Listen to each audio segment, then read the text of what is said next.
गोलका लमका खेती के देसी देसी ए भौजी बैगन बैगन बैगन।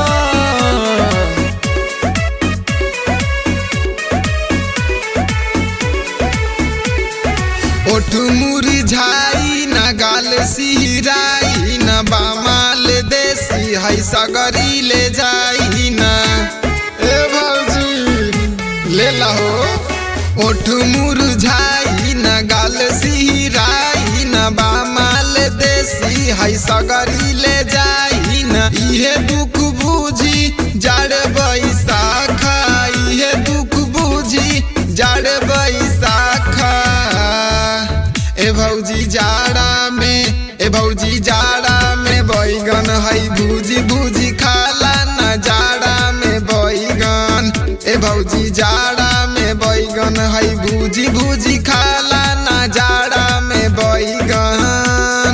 ए भौजी आवा हो एकदम फ्रेश ताजा मालवा बैगन बैगन बैगन बैगन बैगन बैगन। साड़ी लाल कई और लाल हो जाई खैबू जदी बैगन कमरिया चिकनाई चिकना जैबू ए भौजी।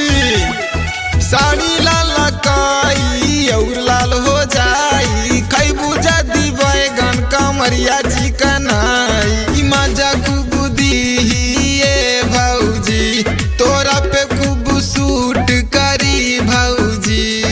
इहे दुख बुझी जड़ बैसाखा इहे दुख बुझी जड़ बैसाखा। ए भौजी जाड़ा में बैगन है भूजी भूजी खाला न जाड़ा में बैगन। ए भौजी जाड़ा में बैगन है भूजी भूजी खाला न जाड़ा में बैगन। खेत के हा भौजी ताजा ताजा माल अइले ला बैगन बैगन बैगन बैगन बैगन बैगनवा।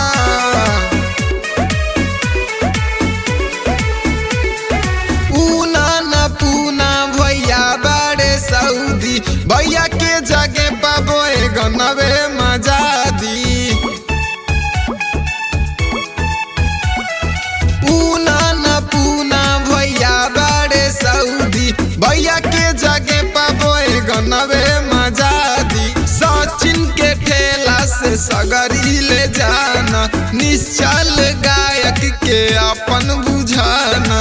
इहे दुख बुझी जड़ बैसाखा इहे दुख बुझी जड़